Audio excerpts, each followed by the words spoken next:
Assalamualaikum warahmatullahi wabarakatuh. Jumpa lagi sobat semuanya bersama saya Tony Kristanto, masih dari Bumi Mojopahit Channel Mojokerto.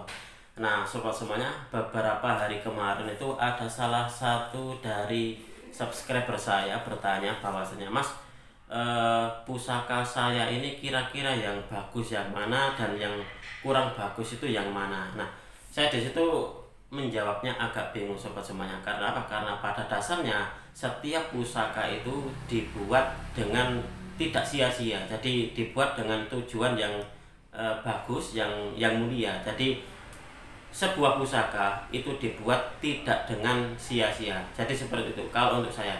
Dan juga sobat semuanya, setiap orang dalam memandang sebuah pusaka itu berbeda-beda.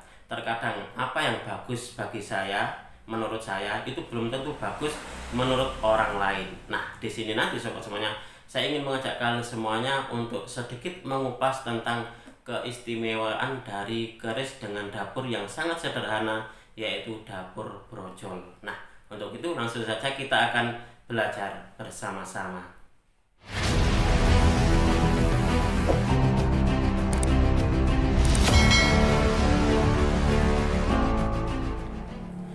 Nah sobat semuanya, saya sangat tertarik sekali untuk mengangkat ini menjadi sebuah tema video saya. Bahwasanya saya pernah membuat tema atau judul dengan pembahasan keris tilam upi dan juga tilam sari. Tapi saya masih belum pernah ini mengangkat sebuah judul dengan tema keris brojol. Mungkin cuma review gitu saja. Nah di sini nanti saya ingin mengangkat atau bisa juga mengajak kalian semuanya untuk belajar bersama-sama tentang apa sih kira-kira keistimewaan dari keris brojol itu. Dan di sini nanti juga saya ingin mengajak kalian semuanya untuk melihat racikannya itu pasti, dan juga nanti kita akan bersama-sama belajar tentang filosofi apa pesan yang disampaikan oleh seorang empu dari keris brojol. Nah, dan di sini pun saya juga ingin mengajarkan semuanya bahwasanya jika kalian menemui sebuah pusaka atau keris ataupun tombak itu dengan bentuk-bentuk yang sederhana, apalagi itu menjadi sebuah pusaka keluarga atau pusaka yang diturunkan turun temurun, kalian jangan berkecil hati, kalian jangan berpatah semangat. Ternyata yang diturunkan atau yang saya punya itu adalah keris-keris yang sederhana seperti ini. Apa sih keistimewaannya? Jadi saya ingin mengajakkan semuanya untuk menghargai, untuk menghormati sebuah karya seni apapun itu bentuknya, entah itu sederhana ataupun seperti apa. Karena kalau di dalam ricikan keris brojol, kita ketahui bersama semuanya bahwasanya untuk ricikannya sangat-sangat sederhana sekali. Jadi dia kerisnya lurus, lalu untuk gandiknya dia lugas, dan juga ada pejetannya. Cuma itu saja untuk ricikannya. Nah, jangan salah sobat, bahwasanya di dalam keris brojol itu biasanya terkandung, ada yang meyakini bahwasanya keris-keris hebat gitu, keris-keris yang bisa dikatakan punya yoni-yoni lebih gitu, ada juga di keris sederhana. Kebanyakan ada di keris sederhana. Ada yang berkeyakinan seperti itu. Nah, sobat, di sini nanti sebagai bahan kita belajar bersama-sama, kita nanti saya akan menunjukkan kepada kalian semuanya. Ini adalah koleksi dari Galeri Bumi Mojopahit, dan di sini awalnya keris ini adalah keris biasa saja sobat. Jadi untuk warangkanya pun juga ala kadarnya seperti biasa gitu, sudah kotor dan juga buluk. Dan ini sudah saya serviskan. Segala sesuatu sobat, apabila tidak kita rawat itu pasti kurang menarik. Itulah kenapa saya ingin mengajak kalian semuanya untuk selalu menjadi sebuah generasi yang mencintai dan juga merawat demi lestarinya Tosan Aji Nusantara. Nah itu, coba kita akan melihat wujud dari pusakanya seperti apa. Nah ini adalah yang akan saya jadikan contoh ini nanti sebagai bahan kita belajar bersama-sama. Nah seperti ini sangat-sangat luar biasa sekali. Sesuatu yang kita rawat pasti akan muncul nilai seninya, muncul keindahannya. Coba kita akan melihat wujud pusakanya sobat.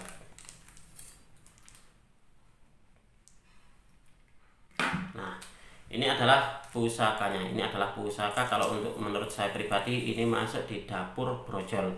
Dapur brojol dengan pamornya Bendo Segudo. Nah seperti ini. Kenapa sih saya selalu menekankan kepada kalian semuanya bahwasanya jika kalian mempunyai sebuah pusaka, apapun itu bentuk dapurnya ataupun pamornya seperti apa, apalagi yang itu adalah pusaka turun temurun atau pusaka keluarga, hendaknya kalian rawat sobat. Kenapa? Karena tidak ada sesuatu itu dibuat dengan sia-sia. Kalau untuk saya seperti itu. Jadi segala sesuatu dibuat pasti punya tujuan, pasti punya maksud, dan tidak ada sesuatu yang dibuat itu dengan sia-sia atau tanpa maksud apa-apa. Nah, saya meyakini seperti itu. Makanya kenapa saya selalu, meskipun apapun itu dapurnya, apapun itu pamornya, kalau untuk menyangkut masalah pusaka, kalau di sini kan kita belajarnya tosan aji, maka sebaiknya sepatutnya kita rawat dan juga kita jaga dan kita lestarikan supaya apa? Supaya apa yang menjadi sebuah warisan ini adalah warisan dari nenek moyang kita yang patut kita jaga untuk generasi selanjutnya. Lalu kenapa sih kita harus menjaganya? Lalu kenapa sih kita harus melestarikan untuk generasi selanjutnya? Jadi gini sobat semuanya, bahwasanya generasi kita yang akan datang pasti ingin memiliki sebuah jati diri dari bangsanya, jati diri dari nenek moyangnya. Salah satu jati diri itu adalah dengan budaya. Jadi kalau sebuah bangsa itu tidak memiliki budaya atau tidak ada budaya yang dibanggakan, maka otomatis generasi penerusnya, kalau menurut saya, itu seperti kehilangan jati diri. Makanya itu sobat semuanya, saya selalu jika ingin memahari pusaka saya yang sepuh, saya tidak pernah memaharkannya ke luar negeri. Saya selalu memaharkannya ke orang-orang dalam negeri sendiri. Saya tidak ingin jangan sampai gitu generasi kita nanti belajar budayanya sendiri dari orang lain atau harus ke negara lain. Jadi saya tidak ingin seperti itu. Jadi kalau kalian melihat saat ini ada di museum-museum luar negeri itu adalah hasil dari kebudayaan kita yang dibawa ke luar negeri, lalu di sana dipamerkan di sana dan tidak bisa kembali lagi ke Indonesia. Bagaimana perasaan kalian? Pasti ada perasaan kecewa banget gitu. Karena apa? Karena kenapa sih kok tidak di dalam negeri sendiri? Jadi mungkin untuk hal itu mungkin memang sebuah bisa dikatakan biarlah untuk yang sudah lalu biarlah berlalu. Jadi kalau untuk yang generasi sekarang, kalau kalian memiliki sebuah pusaka, hendaknya kalian rawat sendiri, dan jika kalian ingin memaharkannya, usahakan dimaharkan ke orang-orang dalam negeri sendiri, jangan dimaharkan ke luar negeri. Ditakutkan pusaka-pusaka yang bagus memang kalau di dalam pembaharan tosan aji, orang-orang luar negeri itu tidak segan-segan untuk menilai atau memahari dengan harga tinggi, karena mereka itu sangat-sangat menghargai sekali apa yang namanya karya seni, apalagi karya seni yang ada di Nusantara ini sangat-sangat digemari oleh orang-orang luar negeri. Jadi di sini sekali lagi saya ingin berpesan kepada saya sendiri sebagai pribadi dan juga kepada kalian semuanya yang menonton video saya, apabila kalian memiliki pusaka, entah itu pusaka peninggalan atau apakah kalian memahari sendiri, hendaknya kalian rawat, hendaknya kalian nanti juga harus menularkan keilmuan itu atau memperkenalkan budaya tosan aji ini kepada generasi kalian atau kepada keturunan kalian gitu sobat. Nah sobat, sebelum saya ajak kalian semuanya untuk membuka buku dari buku ensiklopedia keris tentang keterangan keris brojol, saya di sini ingin mengajak kalian semuanya untuk sekali lagi melihat-lihat koleksi sederhana dari Galeri Bumi Mojopahit. Kita mencintai dulu dari hal-hal sederhana gini. Kalau kita bisa mencintai sesuatu yang sederhana, insya Allah nanti untuk kedepannya kita pasti juga akan lebih mencintai sesuatu yang luar biasa. Karena kalau di dalam seni tosan aji sendiri sobat semuanya, bahwasanya sesederhana apapun bentuknya, dari dapur ataupun dari pamornya, pasti memiliki sebuah keistimewaan, pasti memiliki sesuatu keindahan. Kalau untuk saya seperti itu. Nah coba kalian amati, ini adalah di warangkanya seperti ini. Nah, lalu kita akan melihat dari bilahnya. Coba kita melihat bilah dari dapur brojol. Nah, dapur brojol itu memang sangat-sangat sederhana sekali kalau di dalam pengetahuan Tosan Aji. Bentuknya cuma lurus, jadi bentuk garisnya cuma lurus, lalu gandeknya ini lugas atau polos, dan cuma ada pejetan. Nah, seperti ini adalah ricikan dari dapur brojol. Tapi sobat semuanya, jangan sampai kalian meremehkan tentang dapur brojol, karena dapur ini pun juga memiliki sebuah keistimewaan. Coba kita akan melihat keterangannya di buku ensiklopedi keris sobat tentang dapur brojol. Nah, brojol adalah salah satu dapur keris lurus. Ada dua versi bentuknya. Nah, kalau di sini saya baru tahu ada dua versi bentuknya. Yang pertama, panjang bilahnya hanya sekitar 15-19 cm, bilahnya tipis, rata, dan biasanya merupakan keris kuno. Pejetan yang ada di bagian pangkal bilah hanya samar-samar saja, gandeknya polos dan tipis, kadang-kadang memakai gonjo iras. Kadang-kadang pula pada bilahnya ada lekukan-lekukan dangkal, seolah lekukan itu bekas pijitan jari tangan.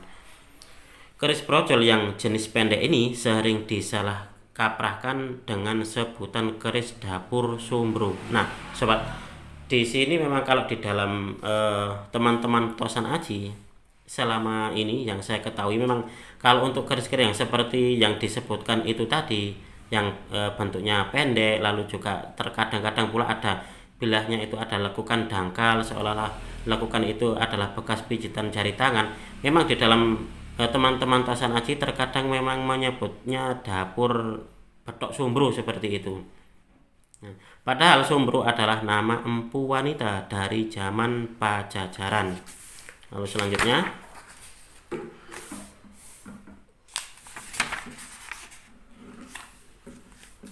ini kebetulan, nah ini ternyata di sini sobat untuk diterusannya. Kebetulan keris dapur brojol yang kedua ini memang sama bentuknya dengan keris-keris buatan Nyi Sumbru. Jenis yang kedua, ukuran panjang bilahnya sama dengan keris biasa, sekitar 30-35 cm. Gandeknya polos, pakai pejetan. Keris ini tanpa tikel alis dan tanpa ricikan lainnya. Itulah kenapa keris dengan dapur brojol ini sangat-sangat mudah sekali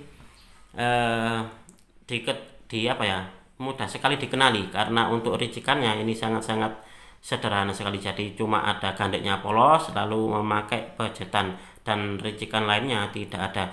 Sebagian pecinta keris percaya bahwa keris dapur brojol ada yang memiliki tuah yang dapat memperlancar persalinan. Nah, ini memang banyak sekali dipercaya juga seperti itu sobat. Dan sepengetahuan saya, keris brojol yang untuk memperlancar persalinan itu adalah keris brojol dengan gonjo iras. Itu kalau untuk pengetahuan saya pribadi sobat. Jika ada yang berpendapat lain silakan. Tapi kalau untuk sepengetahuan saya pribadi, keris brojol yang dipakai untuk proses memperlancar persalinan atau memperlancar kelahiran jabang bayi itu adalah keris brojol dengan gonjo iras. Jadi gonjonya ini dengan bilah kerisnya ini menyatu jadi satu. Nah, kalau ini kan bukan gonjo iras. Nah, seperti itu. Kalau untuk pengetahuan saya pribadi, kalau ada yang punya pendapat lain, saya persilakan seperti apa. Apakah memang keris brojol itu semua, meskipun bukan dari keris brojol yang gonjo iras, itu apakah semuanya bisa dibuat untuk tuahnya dapat memperlancar persalinan, ataukah hanya untuk keris brojol yang gonjo iras saja? Monggo silakan, jika ada yang punya pendapat lain silakan tulis di kolom komentar untuk sebagai bahan kita belajar bersama-sama mengenal Tosan Aji dalam hal ini adalah dapur brojol. Nah sobat, setelah kita melihat keterangan dari keris berdapur brojol di buku ensiklopedi keris, coba, karena di sini ini adalah yang kita jadikan sebagai sebuah contoh adalah keris dapur brojol dari Galeri Bumi Mojopahit ini, sekalian saja kita akan mereviewnya bersama bahwasanya dapur brojol merupakan ungkapan peristiwa kelahiran jabang bayi ke dunia atau brojol. Makna sesungguhnya dari dapur brojol ini sebenarnya bukan pada proses kelahiran itu. Jadi pesan yang disampaikan dari dapur brojol itu sesungguhnya atau sebenarnya bukan pada proses kelahiran itu, tapi lebih ditujukan pada kesucian jabang bayi yang baru dilahirkan, yaitu fitrah manusia. Nah, ini adalah pesan yang disampaikan dari dapur brojol itu adalah manusia diharapkan untuk kembali kepada kesuciannya, yaitu fitrahnya manusia. Pesan yang disampaikan oleh sang empu adalah agar manusia ini dapat dilahirkan atau disucikan kembali secara spiritual atau kembali pada fitrahnya. Nah, benar kan? Lalu jika membicarakan tuah sobat, maka keris dapur brojol ini diyakini oleh masyarakat untuk melancarkan segala urusan termasuk rezeki, cita-cita, dan segala hal yang berkaitan dengan hajat hidup manusia atau hajat hidup sang pemilik keris brojol. Nah, seperti itu. Lalu kalau kita melihat di sini, ini adalah dapur pamornya Pamor Bendo Segudo. Nah, sekarang saja kita akan mereview bersama tentang Pamor Bendo Segudo. Bendo Segudo ini adalah artinya pohon bendo atau bendo sebesar gada. Bendo di sini bukanlah sama artinya dengan benda atau dalam bahasa Indonesia berarti barang, tetapi adalah nama sebuah tanaman atau pohon. Keris dan tombak dengan Pamor Bendo Segudo ini mempunyai tuah yang dapat membuat pemiliknya lebih gampang mencari rezeki besar dan mengumpulkan hasil yang banyak. Oleh karena itu, pamor ini banyak dicari oleh mereka yang hidup sebagai pedagang atau pengusaha. Nah, itu sobat, itu adalah sedikit pengetahuan tentang dapur brojol dengan Pamor Bendo Segudo milik dari Galeri Bumi Mojopahit. Nah, demikian tadi sobat, kita sudah belajar bersama-sama tentang salah satu keistimewaan dari dapur sederhana, yaitu dapur brojol. Semoga kita selalu menjadi pribadi yang mencintai, merawat demi lestarinya Tosan Aji Nusantara. Semoga video ini bisa bermanfaat bagi kalian semuanya, khususnya bagi kalian para pecinta Tosan Aji pemula. Apabila ada kesalahan ataupun juga ada kekurangan di dalam saya menyampaikan review tadi, saya memohon maaf yang sebesar-besarnya. Dari saya cukup sekian. Terima kasih dan wassalamualaikum warahmatullahi wabarakatuh.